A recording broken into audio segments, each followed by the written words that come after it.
మజ్జన్మనః ఫలమిదం మధుకైటభారే మత్ప్రార్థనీయ మదనుగ్రహ ఏష ఏవ తద్భృత్య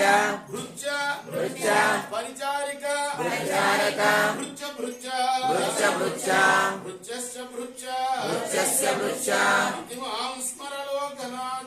ఇతి మాం స్మరలోకనాథ.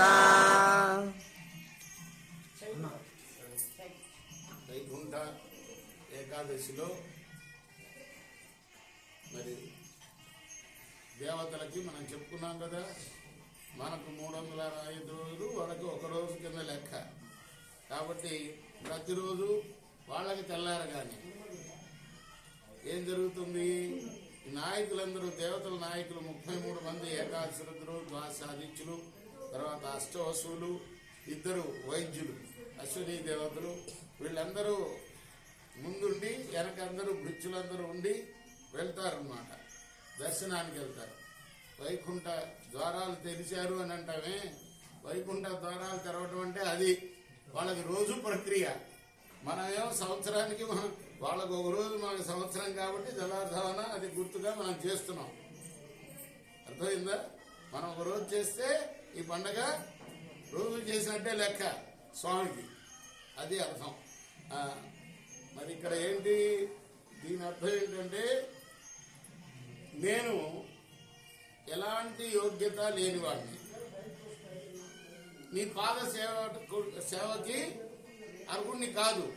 కానీ ఒక్క పని చేయి, ఏమిటది? నీ సేవక వర్గంలో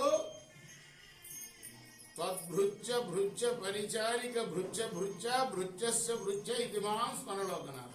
వైష్ణవ మతంలో ఇది చాలా ముఖ్యం అన్నమాట. ఏమిటంటే, అందరికన్నా ఆఖరి సేవకుడు ఎవరైతే ఉన్నాడో వాడికి ప్రాముఖ్యత ఎక్కువ.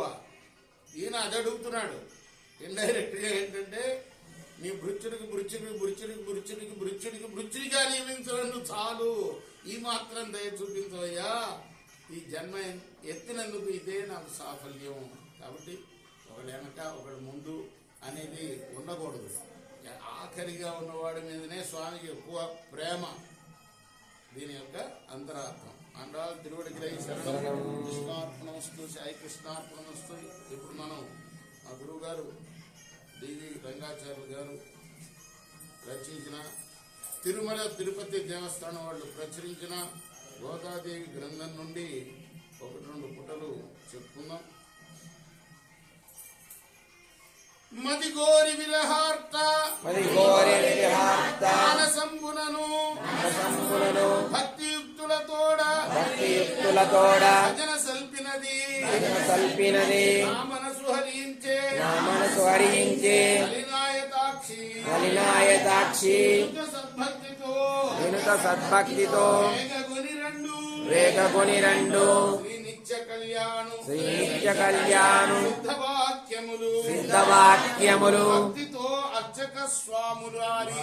భక్తితో అర్చక స్వాములు ఆ రీతి సంతోష విభ్రమంబులను పొంది వేణోళ్లతో పొగడిరాదేవి వేదవచనంబులును వినుత కీర్తనలు మంగళ వాయిద్యాలు రహిత ఘోషణలు. మనకు కూడా మంగళ వాయిద్యాలు వినపడుతున్నాయి. మిన్నంట గుమిగూడి మిగులంగ భక్తి అర్చక స్వాములు హరిరా ఊరు ఇల్లి పుత్తూరులో విష్ణు చెప్తుండు విష్ణు చిత్తుని ఇంట విమల గోదయను కనుల పండుగగా అనిపించినప్పుడు వైష్ణవత్వం బంతా వరలనా ఇంట